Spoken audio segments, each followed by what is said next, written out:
The champagne glasses were already in everyone's hands when my brother raised his glass to thank our family for supporting his engagement. Then his phone stopped ringing, and mine started. I looked at the caller ID from my bank, and within seconds, every smile in that room began to disappear. My name is Nia Adebayo, I'm 30 years old, and I work as a financial risk analyst in Abuja. Numbers have always made sense to me. People don't always. I trusted my family more than anyone, especially my older brother Jabari. I never imagined that the biggest fraud investigation I'd ever be involved in would begin at his engagement celebration. When I arrived at Jabari's engagement party, I stopped walking for a moment. I couldn't believe what I was seeing. The hotel ballroom looked like something from a celebrity wedding. Beautiful flowers covered every table. Bright golden lights filled the room. A famous live band was playing music, and waiters carried expensive food and drinks everywhere. There were hundreds of guests, all smiling, dancing, and taking pictures. Everyone kept praising Jabari for organizing such a perfect celebration. They said it was the most beautiful engagement party they had ever attended. But something didn't make sense to me. Only a few weeks earlier, Jabari had told everyone he was struggling with money. He had even complained that he couldn't afford many wedding expenses. Now he was spending more money than anyone in our family ever had on a single event. Guest after guest asked him the same question. Jabari, how did you suddenly pay for all of this? He only laughed, smiled confidently, and quickly changed the topic. He never gave a real answer.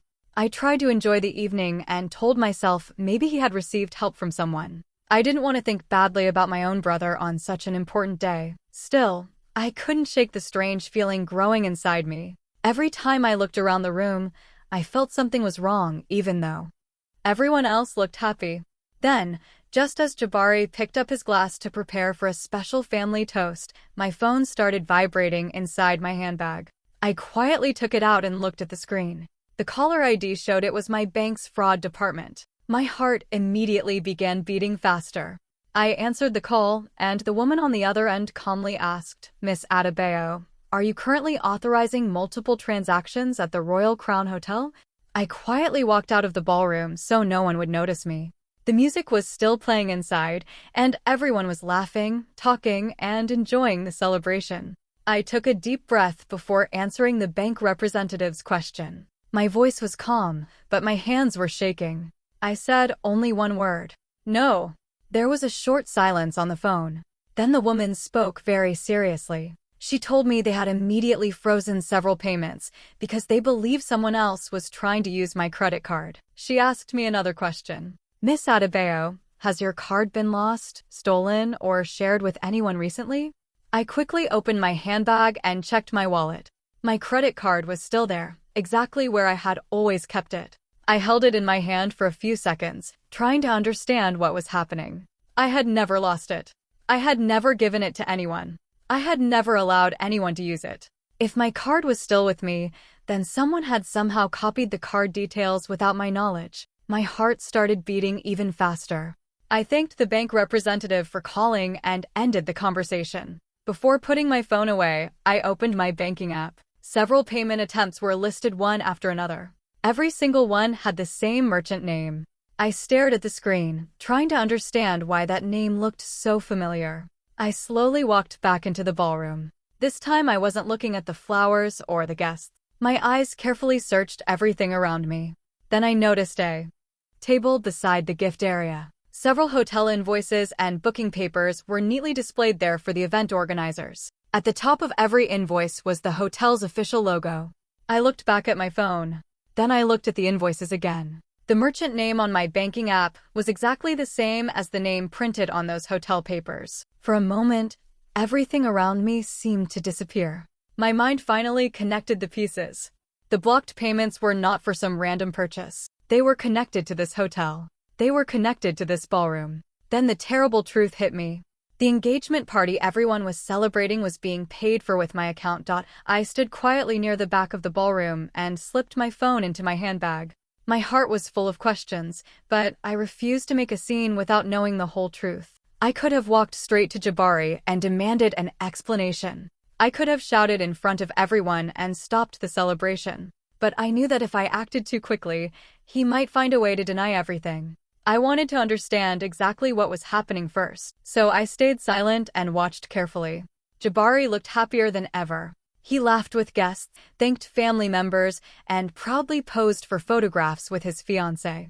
Anyone looking at him would think he had nothing to worry about. He looked completely relaxed, as if the night was going exactly as he had planned. Then I noticed the event manager walking quickly toward him. The manager leaned close and whispered something into Jabari's ear. For just a second, Jabari's smile became smaller.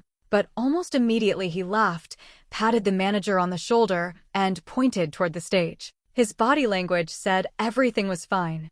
The manager nodded and walked away. Only a few minutes later, it happened again. The same manager returned with a worried expression. He spoke quietly to Jabari once more.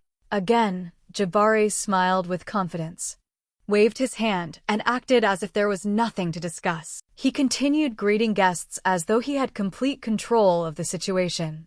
I slowly took out my phone and refreshed my banking app. Another payment attempt had appeared, then another. Both had been declined by my bank. A cold feeling ran through me.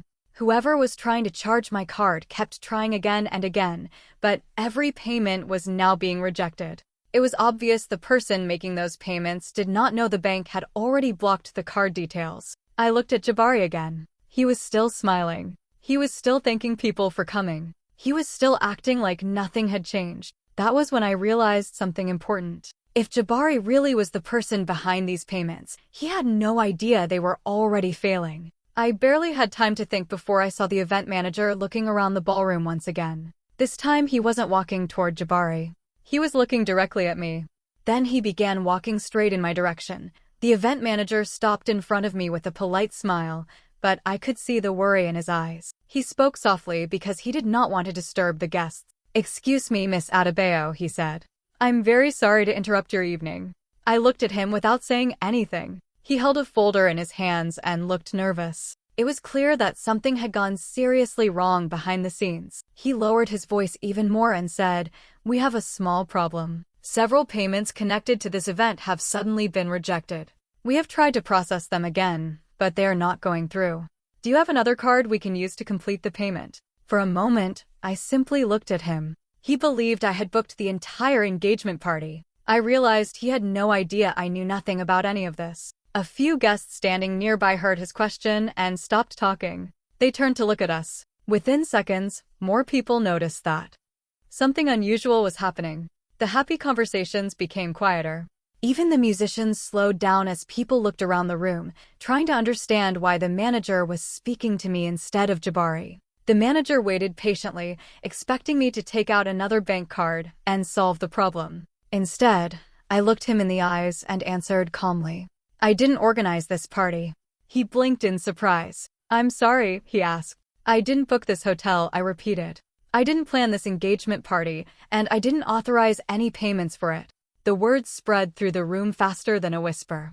Guests looked at one another with confused faces. Family members stopped smiling. Some people quietly stepped closer, hoping to hear more. Nobody understood what was happening. The manager slowly looked down at the papers in his folder, and then looked back at me, clearly confused. At that exact moment, almost every person in the ballroom turned toward Jabari. He was standing near the stage with a glass still in his hand. Only a few seconds earlier, he had been laughing and thanking everyone for celebrating with him. Now his smile had completely disappeared. He looked from me to the manager, then back to the guests watching him. For the first time that evening, he did not have a joke. He did not have an excuse. He did not even know what to say.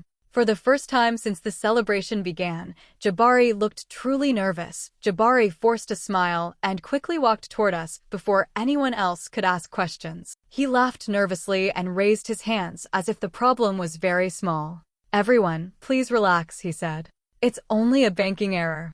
These things happen sometimes. I'm sure it will be fixed in a few minutes." He tried to sound confident, but I could hear the fear in his voice. The guests looked at him, then at me, unsure of whom to believe. The event manager remained calm. He did not argue with Jabari. Instead, he quietly opened the folder he was carrying. "Sir," he said politely, "I understand there may be some confusion, but we need to confirm the booking details before we continue." He placed several papers on a nearby table. The original reservation form, the booking confirmation, the payment authorization, the event agreement. Every document was neatly printed and signed. The manager pointed to the information on the first page. I leaned forward to read it. My heart almost stopped. The booking had been made using my full legal name, not just Nia. It clearly said Nia Adebayo. The manager turned another page. The email address used for the reservation also belonged to me. I stared at it in disbelief. Then he showed us the payment authorization form. It listed my card details as the payment method. The room became completely silent. My parents looked at me with confusion. My relatives whispered to one another. Jabari's fiancée looked shocked, as if she had never seen these documents before. Jabari opened his mouth, trying to explain, but no words came out. The manager continued checking the file. "There is one more detail," he said. He pointed to the emergency contact section. I looked down again. The phone number listed there was not Jabari's number. It was mine. I felt a cold chill run through my body. No stranger could have known all of this information. Whoever completed these booking forms knew my full legal name, my email address, my phone number, and my card details. Those were not random guesses. Those were personal details. I slowly looked at Jabari. He refused to meet my eyes. At that moment, I understood something that frightened me even more than the missing money. This had not happened by accident. Someone had carefully planned everything before the party even began. And only someone who knew me well, someone close to me, could have filled out every one of those booking forms so perfectly. Before anyone could start another argument, the room became completely quiet. Everyone was waiting for someone to explain the truth. Jabari kept looking from one person to another, searching for a way to save himself. My parents looked confused, and many guests stood silently, watching every moment. Then, without raising her voice, Jabari's fiancée slowly stepped forward. She looked at me with tears beginning to fill her eyes. "Nia," she said softly, "I need to tell you something." I nodded, still trying to understand everything that was happening. She took a deep breath before speaking again. "A few weeks ago, I was worried about how expensive this engagement party would be. I asked Jabari if we should make the celebration smaller because I knew money was tight." She looked at Jabari for a moment before continuing. He smiled and told me not to worry. He said, "My sister already agreed to help us. She wants this day to be special. Everything is already taken care of." She looked back at me with a confused expression. I believed him. I felt my heart sink. I slowly shook my head. "I never said that," I replied quietly. "We never had that conversation." Her face immediately changed. She was not looking at me with anger. She was looking at me with shock. It was as if she had just realized that everything she had believed for weeks had been built on a lie. She covered her mouth with one hand and whispered, "Then, he lied to me from the very beginning." The room became even quieter. Some family members lowered their heads. Others stared at Jabari, waiting for him to deny it. But he stayed silent. His fiancée looked completely heartbroken. She was not upset because the party was falling apart. She was hurt because the man she trusted had used my name without my knowledge. She slowly wiped away a tear and looked directly at Jabari. "I defended you every time someone questioned the cost," she said. "I kept telling everyone your sister was helping us because that's what you told me." Jabari opened his mouth to speak, but no words came out. Then his fiancée remembered something. "I just realized," she said slowly. She reached into her handbag and pulled out her phone. "There is something I need everyone to see." Jabari's face suddenly lost all color. Whatever she was about to reveal. Even he had not expected it. Jabari's fiancée unlocked her phone with shaking hands. She looked at him one last time, almost hoping he would tell the truth before she showed everyone what was on the screen. But he stayed silent. He avoided looking at her, and he avoided looking at me. After waiting a few seconds, she slowly held up her phone. "I think everyone needs to see this," she said quietly. Several family members stepped closer. The event manager also remained nearby. She opened the engagement planning group chat that included her, Jabari, and several wedding vendors. She slowly scrolled through the messages until she found the conversation she had been looking for. Then she began reading. One message from Jabari said, "Don't worry about the payment. My sister's premium card is handling everything." Another message said, "Go ahead and confirm the flowers, the music, and the decorations. The payment is already covered." A third message was even worse. Jabari had written, "If there are any extra charges, just process them. My sister has already approved everything." I felt my stomach tighten. I had never written a single message. I had never spoken to any vendor. I had never approved any payment. Every promise had come from Jabari. Every decision had been made by him. His fiancée looked at me with tears in her eyes. "I truly believed you knew about all of this," she said. He spoke with so much confidence that I never questioned him. The vendors quietly nodded. One of them said, "He repeated the same thing every time we asked about payment. He always told us your sister's card would cover everything." At that moment, there was no room left for excuses. This was not a mistake. This was not a banking problem. This was not an accident. Jabari had planned the entire engagement party around using my account. He had confidently promised expensive services because he believed my card details would pay every bill. The ballroom became completely silent. No one argued. No one defended him. No one even whispered. The truth was sitting right there on the phone screen for everyone to see. I slowly looked at my parents. Only minutes earlier, they had been trying to believe there was some simple misunderstanding. Now they looked at the messages themselves. My father lowered his head without saying a word. My mother quietly wiped tears from her face. For the first time that night, neither of them tried to protect Jabari. There was nothing left to defend. The lies had been written in his own words, and everyone in the room had finally seen them with their own eyes. After everyone saw the messages, nothing felt the same anymore. The smiles disappeared, and the happy mood was gone. The event manager quietly spoke to the hotel staff for a few moments. Then he returned and politely announced that the celebration could not continue until the unpaid balance was settled. He apologized to the guests and explained that the hotel had to follow its payment policy. No one argued with him because everyone now understood why he had made that decision. Within minutes, the beautiful ballroom began to change. Workers carefully started removing flower arrangements from the tables. The musicians packed away their instruments without playing another song. The photographer quietly placed his cameras into their bags. Catering staff stopped serving food, and some even began clearing the buffet before many guests had finished eating. The room that had been full of excitement only a short time earlier now felt empty and uncomfortable.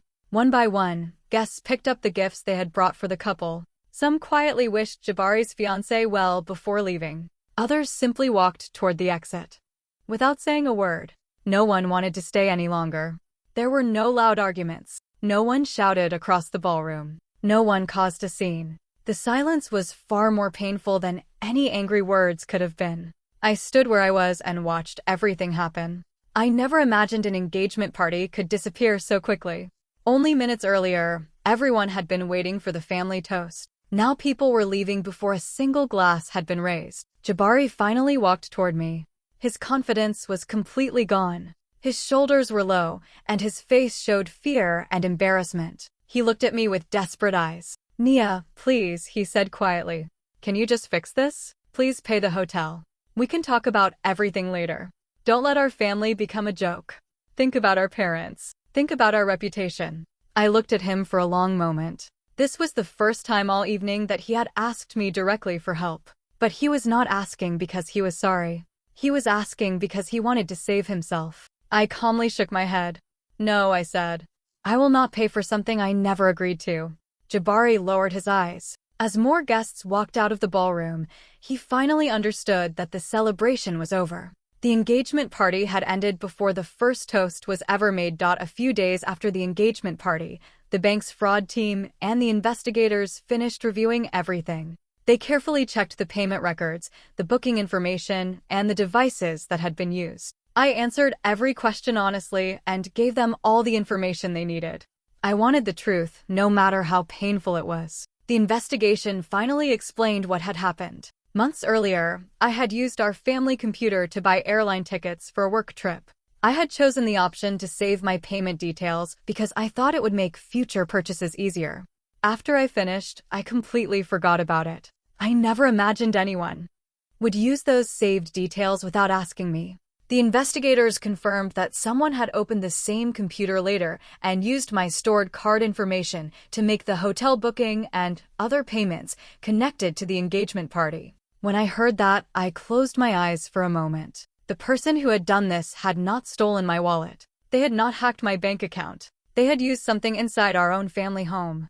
That truth hurt more than losing money. The bank assured me that the unauthorized charges would be handled through their investigation. Most of the financial loss could be recovered through the proper process. Money could be replaced. But trust was different. Once trust is broken, it is much harder to repair. A few evenings later, my parents asked to speak with me privately. They both looked tired and deeply ashamed. My father sighed and said, "We should have stopped this years ago." My mother quietly nodded. She admitted that Jabari had often borrowed things without asking, made promises he never kept, and blamed others whenever something went wrong. Every time it happened, they had defended him. They always said the same words. "That's just how Jabari is." They believed he would eventually become more responsible. Instead, each small lie became a bigger one. Each excuse gave him more confidence. This time, there was no misunderstanding. There was no accident. There was no one else to blame. The evidence had answered every question. For the first time, even my parents could no longer protect him with excuses. The truth was finally impossible for anyone in the family to ignore. In the weeks that followed, life slowly became quieter, but the consequences of that night did not disappear. The hotel still expected full payment for the engagement party. Since the charges had been removed from my account, Jabari could no longer avoid the responsibility. He had no choice but to find another way to pay the bill. To raise enough money, he sold his luxury SUV, the car he had always been proud of. He also canceled the honeymoon he had planned after the wedding. It was a painful price to pay, but for the first time, he had to face the results of his own decisions instead of expecting someone else to solve his problems. The biggest loss was not the money. A few days later, his fiancée made a decision that surprised many people. She announced that the wedding would not go ahead as planned. She was not ending the relationship forever, but she said she needed time because trust had been broken. She looked at Jabari and quietly said, "I cannot marry someone who is willing to build our future on lies and deception. If we are ever going to have a happy marriage, it must begin with honesty, not secrets." Nobody argued with her because everyone understood why she felt that way. As for me, I did not celebrate what had happened. I did not feel happy watching my brother lose his car, his honeymoon, or the trust of the woman he loved. He was still my brother, and seeing our family in pain was heartbreaking. But feeling sorry for someone does not mean ignoring what they have done. Instead of focusing on revenge, I focused on protecting myself. I changed every password connected to my finances. I closed every account and payment method that Jabari had ever been allowed to access. I removed every saved payment detail from shared devices. I checked every security setting and made sure no one could ever use my information again without my permission. That experience changed the way I looked at family forever. I realized that loving someone does not mean giving them unlimited access to your money, your accounts, or your personal information. Real trust is earned through honesty and respect. And once that trust is broken, it cannot be restored with apologies alone. Family should never mistake kindness for permission. The hardest lesson isn't losing money. It's discovering who believes they're entitled to what you've earned. Speed balloon. If you were in Nia's position, would you have quietly paid to save the engagement or let the truth come out before the toast?